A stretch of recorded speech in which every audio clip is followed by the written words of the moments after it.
Terra Ventura, moi je trouve que c'est du tourisme bienveillant. C'est sincère comme démarche, c'est pas une démarche commerciale. Et le mieux en fait, c'est quand les gens nous disent j'y habite ici depuis 20 ans.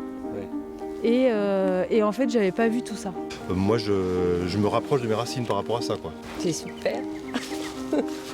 C'est de se balader, de découvrir des endroits dans lesquels on n'aurait pas mis les pieds autrement. À mon avis, c'est parti d'un truc de géocaching et d'escape game. C'est quoi du géocaching ? Géocaching, c'est des parcours avec des coordonnées GPS, avec des énigmes à résoudre. C'est quoi le kiff alors ? C'est de trouver le trésor à la fin, comme des enfants quoi. C'est sympa. On se refait l'imaginaire comme quand on était petit. Vous avez trouvé un truc ou pas ? On ne sait pas, il ne faut rien dire. Pourquoi faut rien dire ? C'est secret. Non sérieux, vous avez rien trouvé là ? Si, on a trouvé. Ah, mais on ment en plus. Qu'est-ce qui se passe alors ? Il s'est passé que regarde, ils ont trouvé le truc derrière l'arbre.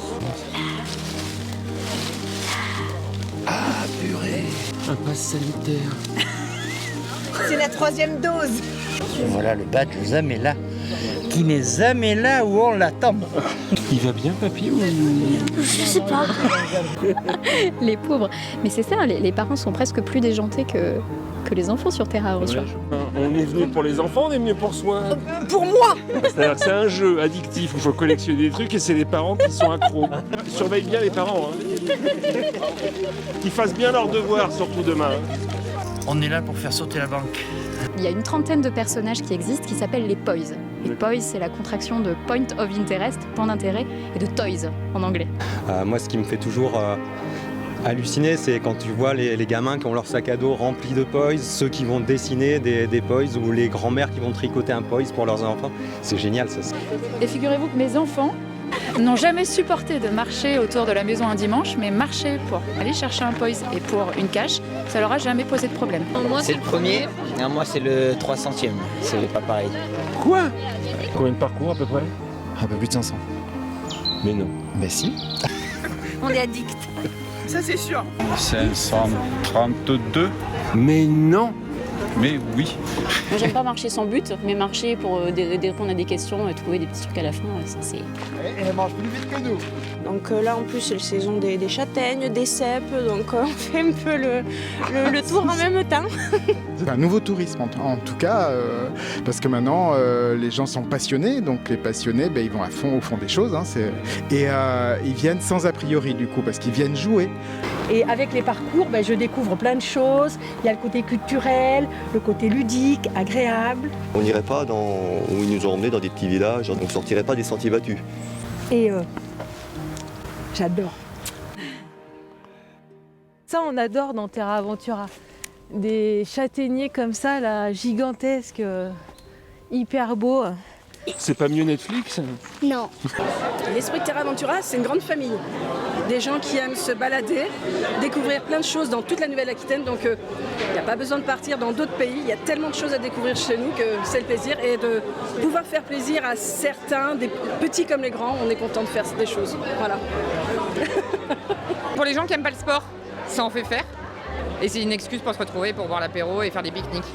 Les vacances, les week-ends, c'est aussi rencontrer des gens, c'est aussi partager. Mais on peut être heureux avec des choses simples. On n'est pas obligé de consommer pour s'amuser.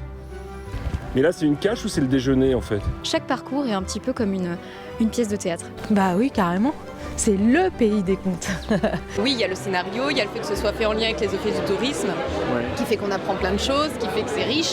Plein d'histoires, plein de choses qu'on ne peut pas découvrir par nous-mêmes en fait. Le plus agréable, c'est de voir que les gens se sont emparés du concept et qu'ils créent leurs propres aventures maintenant, ça c'est génial. Ce parcours que j'ai créé, au début je l'ai créé pour moi. J'aimais les faire avec mes enfants. Voilà, tout était trouvé pour le faire partager à tout le monde. On est là parce qu'on a été invités, parce qu'on est la team Zapéropotes et on a créé le badge des 10 ans des Terra Ventura et du coup c'est le nôtre qui a été choisi et qui est sorti pour l'anniversaire. Bon anniversaire alors hein. Bon anniversaire.